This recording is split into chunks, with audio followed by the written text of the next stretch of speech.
So yeah, so I thought I'd start, obviously I'll say a little bit, but I found another quote which was from Byron Katie. I don't know if you're familiar with her work, but she's wonderful. So she has this brilliant quote: "I'm a lover of reality. When I argue with what is, I lose, but only 100% of the time." And that's kind of yeah, it's good, isn't it? Very clever. It's the whole thing of pain versus suffering. And as I said in my email, it's like pain is inevitable. Like really, as human beings, we're never going to escape the experience of pain. It's part of our design, and a really useful part of our design. From a physical perspective, it's really useful to know when your hand's burning on a stove, or when you're standing on a sharp pin, or, you know, it's a really useful mechanism. And equally, from an emotional perspective, to notice what's going on at that level. And it kind of relates to that picture I shared at the end of last week, so I might share that again. So quickly, the mind layers all its ideas and all its stories and all its beliefs about what this is saying about me and what this means, and the imagined terrible future that is created because this is happening now, and maybe drawing imagined misremembered stories from the past. Oh, well, I remember when this happened last time. And then suffer, because we've just, from that initial contraction, we've then contracted.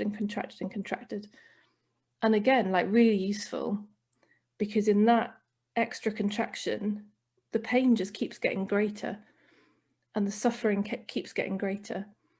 And that's then what ultimately brings us back out of the confusion. So whether it's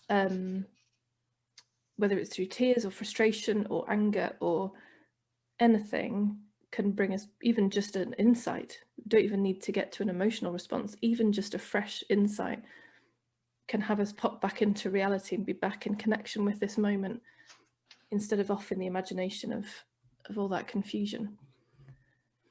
So there was one picture I was going to share, I'd already thought about sharing, was this one, which kind of shows that in pictorial form. So let me see, can I minimize that? There we go.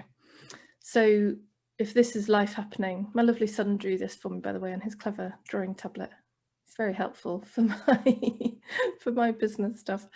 So if this is life happening, with its inevitable ups and downs, inevitable nice stuff and stuff that we count as not nice, and joy and pain, and it's not entirely true, this, but it's close enough. So we kind of live in the flow of life for much of the time, and then something happens where we then start to layer up all that thinking, and that's that thinking that takes us out of connection and out of alignment with life, really. I looked at the Buddhist word of dukkha, which is the same thing, suffering, and the sort of closest translation is a wheel out of kilter. So it's that misalignment. There's something just not quite right. There's something not quite sitting with the experience. And what we've been taught to do is follow the storyline. Oh, what's happening, and why is it happening, and why is it happening to me, and when will it stop, and no. And because we've been trained to follow that storyline, this is the contract, until ultimately something happens which brings us back into connection again, and we're back in the flow again. So it's all really beautifully designed. Like, we really can't go wrong, because something will always happen here. Something will always bring us back into alignment.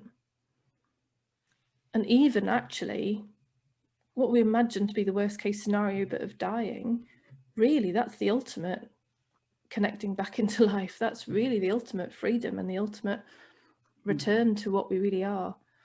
And before we get to that, again, we can rely. There's always going to be something that happens. I sometimes call it a kickback mechanism. There's always something that brings us back into connection in that way. And so I guess that's the thing that we can notice, and perhaps notice more easily, is the more we know that that's what's happening, the more quickly we can catch spiral. So what ends up happening is we maybe dip less away from connection, or sometimes it might not even happen at all, as we begin to feel the contraction and we know what it's telling us. So it's not now telling us we're terrible and our life's terrible.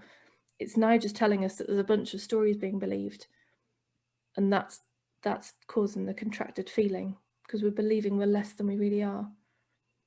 And yeah, so now rather than before where it would be like, oh, a bit irritating, oh, that's really horrible, oh my God, that's painful, we don't, we might sometimes, but we don't have to now go through the whole cycle of it. We can catch sight of it sooner, and yeah, and bring awareness to it. Really, that's all we're ever doing, bringing awareness to the whole thing.